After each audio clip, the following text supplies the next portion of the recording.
How Do You Kill 11 Million People by Andy Andrews. Why the Truth Matters More Than You Think. The punishment which the wise suffer who refuse to take part in the government is to live under the government of worse men. Plato. For you shall know the truth, and the truth shall set you free. Those are probably the most famous words ever spoken on the subject of truth. Most of us accept that particular sentence at face value. It certainly resonates with our spirit. It just feels right. But what does it mean really? And have you ever contemplated the meaning that comes to light by inverting this principle? If it is correct that you shall know the truth and the truth shall set you free, then is it possible that if you don't know the truth, the absence can place you in bondage? As a boy, I quickly learned that if someone found out the truth, I might get in trouble, or I wouldn't get chosen, or I wouldn't be well liked. Yet my parents urged me to tell the truth and went so far as to promise I would not be spanked if only I told the truth. At Hurd Elementary School, I told my fourth grade classmates that Elvis Presley was my cousin. I suppose it was my way of courting popularity at the time, but Elvis was not my cousin. What I had publicly declared in the cafeteria was not true, and for a time, though it didn't seem possible, I became even less popular. It was a good lesson and helped me determine that in the future I would tell the truth. Once, when I was 15, a man in our neighborhood told me that he would pay me $50 for a particular task of yard work. When I finished, he gave me $20 and said that that was the amount upon which we had agreed. It was the first time someone ever looked me directly in the eye and purposefully told me something that was not true. I took note several years later when he was publicly shamed and financially penalized for another instance entirely unrelated to me of not telling the truth. Through my formative years and on into young adulthood, the truth became a touchstone, a goalpost, something to strive for. The truth was always within my sight, usually respected, but sometimes compromised. Once I watched on television as the President of the United States resigned his office in disgrace. At that time, it didn't occur to me that the nation was in so much turmoil and that the President was in so much trouble, not because of what had been done, but because he had lied about it. As an adult, I have become a student of history. For some reason, I'm fascinated by what people said, and what nations did so many years ago. I'm also interested in results, the outcomes of these civilizations produced as they reacted to what people said and what nations did so many years ago. I often wonder, do those outcomes have any bearing on us today? Should we be more careful students of the events and decisions that have shaped the lives and nations of those who have gone before us? A long time ago, I decided that if history were to be of any value in my life, I could not succumb to the temptation of convenience in regard to my personal beliefs or desires. In other words, I would not be able to categorize people and nations as good guys or bad guys to suit my political or religious beliefs. The truth in what I uncovered would have to trump everything I had ever been taught or believed. Quietly, I could only hope that what I had been taught and believed was true. Sometime during my study of the Dark Ages and Middle Ages, I uncovered an odd paradox that exists in our minds about time gone by. It is a difference most people don't discern between history and the past. Simply stated, the past is what is real and true, while history is merely what someone recorded. If you don't think there is a difference, experience an event in person and then read about it in the newspaper the next day.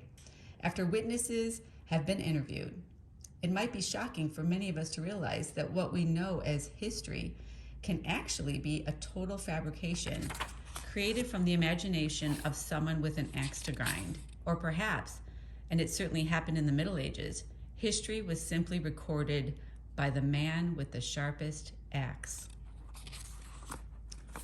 On into world conquest I read, now aware that to be assured of accurate information, it would be vitally important that I confirm records and stories with transcripts and eyewitness accounts where possible. The records surrounding the life of Joan of Arc, her triumphs, capture a 14-month trial, execution, retrial of nullification 20 years after her death, and subsequent canonization particularly fascinated me. Hundreds of eyewitnesses testified over a period of almost 30 years as to what they personally saw or did not see. Do we know the truth about the life and death of Joan of Arc today? One would hope so. She is the patron saint of soldiers, martyrs, prisoners, and the entire nation of France. World history, for those who continue to study it, becomes more defined during the 17th and 18th centuries, particularly during the American Revolution. Records by opposing forces and differing beliefs remain in relatively good shape and can still be examined by those wishing to do so. The people of our present world retain a general awareness of historical timelines and a few specific dramatic events that shaped our lives. We occasionally read history or watch history presented on film, but in terms of why we do what we do, how we govern each other, and what our society allows and why, very few of us intentionally connect the truth of the past with the realities of where we have ended up today. So is this the truth of the past even important? What about the truth itself? Beyond the elusive moral idea by which most of us were raised, being honest and good, does the truth really, really matter? To answer that question effectively, I would ask you another question. How do you kill 11 million people? Obviously, most of us have never even considered such a thing. Yet when I began to closely research our world's recent history, the last 100 years, that particular question made its unsettling way into my mind. How do you kill 11 million people? 11 million. The number is so large when the word people is attached to it that it becomes almost impossible to take seriously. Why 11 million, you might ask? What is the significance of that number? Is it true there is no singular significance in that number? It is true there is no singular significance in that number. The actual number is 11,283,000, the number of people recorded who were killed by Adolf Hitler between the years 1933 and 1945. Incidentally, that particular figure only represents institutionalized killing. It does not include the 5,200,000 German civilians and military war dead. Neither does it include the 28,736,000 Europeans killed during World War II as a result of Hitler's aggressive governmental policies. Within the same parameters, we could have used the number of Cambodians put to death by their own government, slightly more than 3 million between the years 1975 and 1979. 3 million from a total population of 8 million. We could have used the exact figure of 61,911,000. That is the number of people who were murdered by the government of the Soviet Union, shown by their own records between the years 1917 and 1987. But only 54,767,000 of the men, women, and children put to death by the Communist Party were officially Soviet citizens. That is 14,322 human lives for every word in this book. During World War I, the highest leadership council of Turkey's Young Turk government decided to exterminate every Armenian in the country, whether a soldier already on the front lines fighting for the government or a pregnant woman. This government institutionally killed their own famous scholars, their own religious leaders, their own children, and ardent patriots of their own country. All 2 million of them. We could have used that number instead. In fact, during our world's last 100 years, there are many different figures from which to choose. 3 million in North Korea, more than 1 million each in Mexico, Pakistan, and the Baltic states. The choices available and numbers of dead killed at the hands of their own governments are staggering. And in other places around the world, they are just getting started. But for our purpose, let's focus on the number that is probably the most well known to us, the 11 million human beings exterminated by the Nazi regime. There are many lessons we have learned from that tragic period in history, but one particular part of the story remains quietly hidden from even the most brilliant of scholars. It is the answer to one simple question. How do you kill 11 million people? Only a clear understanding of the answer to this question and the awareness of an involved populace can prevent history from continuing to repeat itself as it already has time and again. To be absolutely clear, the method a government employs in order to do the actual killing is not in question. We already know the variety of tools used to accomplish mass murder. Neither do we need to consider the mindset of those deranged enough to conceive and carry out a slaughter of innocents. History has provided ample documentation of the damage done to societies by megalomaniacal psychopaths or sociopaths. What we need to understand is how 11 million people allow themselves to be killed. Obviously, that is an oversimplification, but think with me here. If a single terrorist begins to shoot automatic weapons in a movie theater containing 300 people, the lone gunman couldn't possibly kill all 300. Why? Because when the shooting started, most of the crowd would run or hide or fight. So why, for month after month and year after year, did millions of intelligent human beings, guarded by a relatively few Nazi soldiers, willingly load their families into tens of thousands of cattle cars to be transported by rail to one of the many death camps scattered across Europe? How can a condemned group of people headed for a gas chamber be compelled to act in a docile manner? The answer is breathtakingly simple, and it is a method still being used by some elected leaders to achieve various goals today.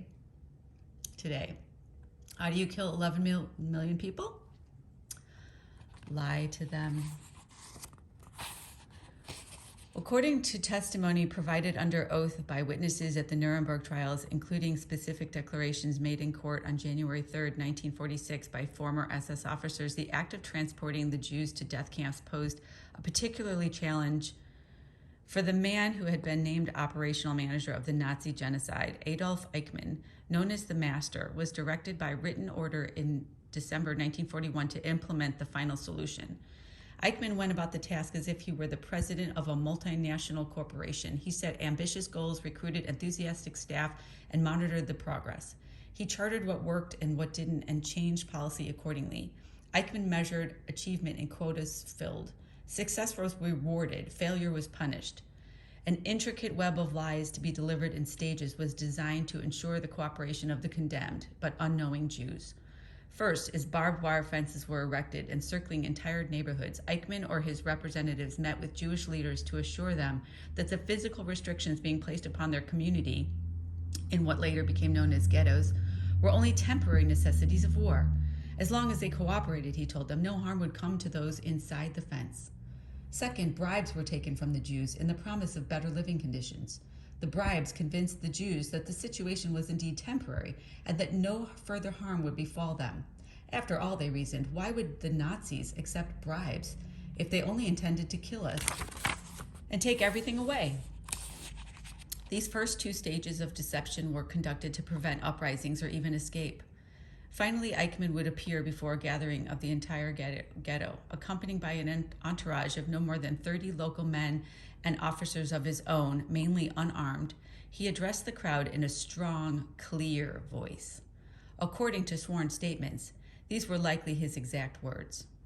Jews, at last, it can be reported to you that the Russians are advancing on our eastern front. I apologize for the hasty way we brought you into our protection. Unfortunately, there is little time to explain. You have nothing to worry about. We want only the best for you. You will leave here shortly and be sent to very fine places indeed. You will work there, your wives will stay at home, and your children will go to school. You will have wonderful lives. We will all be terribly crowded on the trains, but the journey is short. Men, please keep your families together and board the rail cars in an orderly manner. Quickly now, my friends, we must hurry. The Jewish husbands and fathers were relieved by the explanation and comforted by the fact that they weren't more armed soldiers. They helped their families into the rail cars. The containers designed to transport 8 cows were each packed with a minimum of 100 human beings and quickly padlocked. At that moment, they were lost. The trains rarely stopped until well inside the gates of Auschwitz, or Belzec, or Sobibor, or Treblinka. A list drawn up by the German ministry in 1967 names more than 1,100 concentration camps and subcamps accessible by rail. The Jewish Virtual Library says it is estimated that the Nazis established 15,000 camps in the occupied countries. And that is how you kill 11 million people. Lie to them. But wait, you say, this didn't happen overnight. How did things get so out of hand? How did it get to this point? The National Socialist German Workers' Party, led by Adolf Hitler, rose to power during a time of economic uncertainty in a nation of people longing for better times. Germany was a modern, industrialized nation whose well-informed citizens enjoyed ready access to information by way of print and radio broadcast media. Hitler was a man of the common people. Not long before, he had been an army lieutenant, and his speeches were exciting and passionate. He promised more and better and new and different. He vowed rapid change and swift action. According to record, what Hitler actually said in his speeches depended very much upon the audience. In agricultural areas, he pledged tax cuts for farmers and new laws to protect food prices. In working class neighborhoods, he talked about redistribution of wealth and attacked the high profits generated by business owners. When he appeared before financiers or captains of industry, Hitler focused on his plans to destroy communism and reduce the power of trade unions. How fortunate for leaders, Hitler says to his inner circle, that men do not think. Make the lie big, make it simple, keep saying it, and eventually they will believe it. In Mein Kampf, Hitler's autobiography, he wrote, "The great masses of the people will more easily fall victim to a big lie than a small one." The book was widely read by the German people at the time. The masses believed him anyway. Or at the very most, they ignored him. It is a fact that fewer than 10% of Germany's population of 79.7 million people actively worked or campaigned to bring about Hitler's change. Even at the height of its power in 1945, the Nazi political party boasted only 8.5 million members. So the remaining 90% of Germans, teachers and doctors and ministers and farmers, did what? Stood by? Watched? Essentially, yes. Mothers and fathers held their voices, covered their eyes, and closed their ears. The vast majority of an educated population accepted their salaries and avoided the uncomfortable truth that lingered over them like a serpent waiting to strike. And when the Nazis came for their children, it was too late. You see, it wasn't only the Jews who were persecuted. Today, most people are unaware that of the 11 million people exterminated, 5 million were not even Jewish. In Dachau, one of the largest and most infamous of all concentration camps, only a third of the population was Jewish. We've all heard of the yellow triangles the Jews were forced to wear for identification. Do you know the other colors that were used? Brown triangles identified gypsies and those of Roman descent. Purple triangles were worn by Jehovah's Witnesses, Catholic priests, and Christian leaders who ran afoul of the government. Black triangles marked one as a vagrant, worn by any person lacking documentation when asked for proof of a permanent address. Blue triangles were forced on those who had moved to Germany from other countries, unless they were Jewish, in which case they wore yellow. Red triangles were worn by a large, diverse group. You wore red if you were a member of a trade union, a Democrat, a Freemason, or any number of categories labeled as political nonconformist. Pink badges identified homosexuals, though any suspected perpetrator of a sexual offense such as rape or pedophilia was also given a pink triangle. Green badges were given to common thieves and murderers, and since they were not suspect politically, those prisoners called capos were often in charge of the others. Purple badges, red and pink and brown, blue and black, all worn by mothers and fathers and children who were not the first to be selected for the camps. Their badges were worn, their fates altered, well after they got a good look at the yellow ones.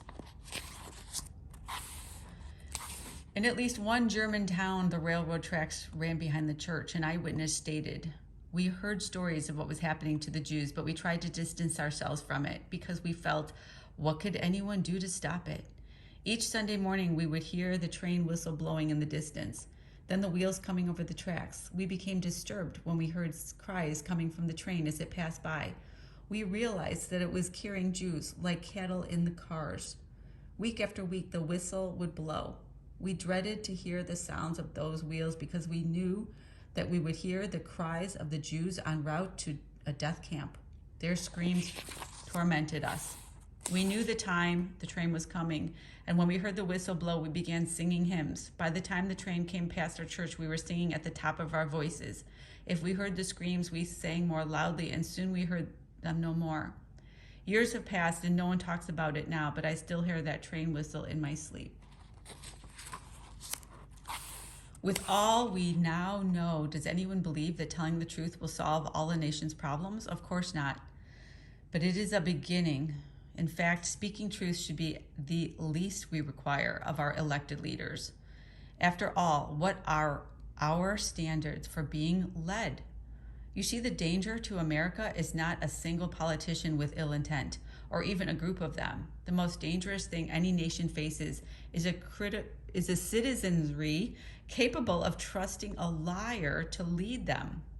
In the long run, it is much easier to undo the policies of crooked leadership than to restore common sense and wisdom to a deceived population willing to elect such a leader in the first place.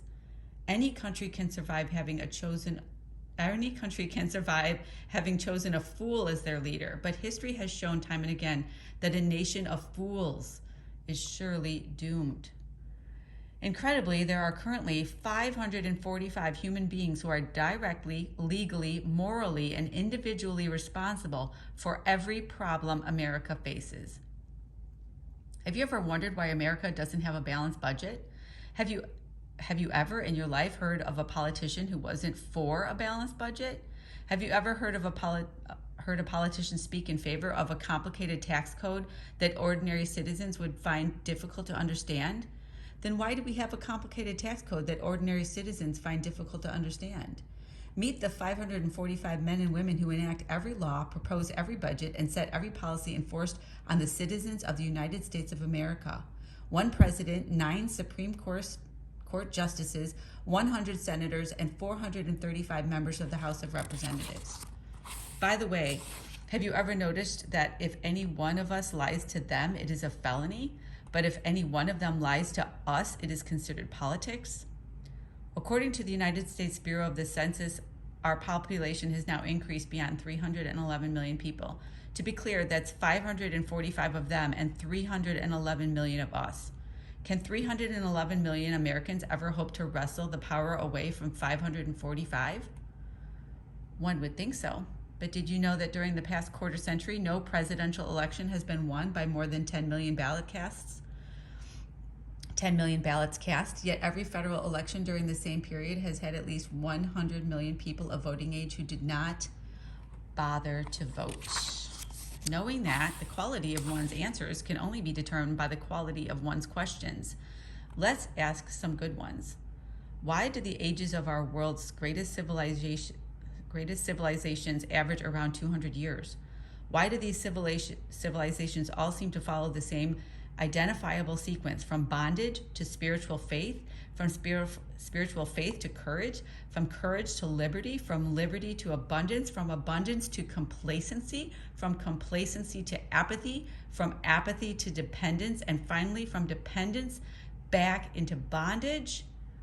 Is lying to get elected acceptable, even if the candidate's intention is to get elected in order to do good works? Is there really any power in one's intentions anyway? Have you ever noticed how we judge the bad guys by their actions and the good guys by their intentions? Who are the good guys and who are the bad guys? Would truth be a starting point for telling the difference? What is our nation's course? Do you believe that one can determine a probable destination by examining the direction in which one is traveling? If so, where are we headed?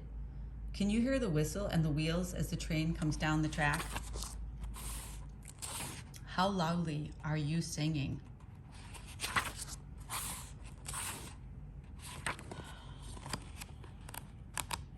The rest of the book are questions, and I'll read this one here about, are you a Republican or a Democrat?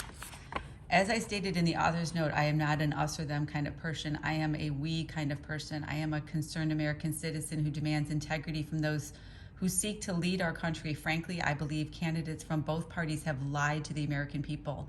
Furthermore, I believe that many are slipping dangerously close to creating a habit of lying and rationalizing that their purpose of doing so is for our own good. I don't want discussion of this book to devolve into partisan bickering. I did not write this book in order to compare Hitler or the Nazis to any of our current or previous leadership, Republican or Democrat. It might be interesting for the reader to note that the phrase redistribution of wealth was not used in the body of this text in order to draw comparisons between Adolf Hitler and any specific person. Actually, I tried to find another way to phrase the point, but ultimately, because it illustrated the Führer's style of saying what an audience wanted to hear, and because those particular words actually came from Hitler's mouth, I opted to go with what he really said. It has become standard operating procedure for many politicians to say what is ever needed in order to get elected. This must stop.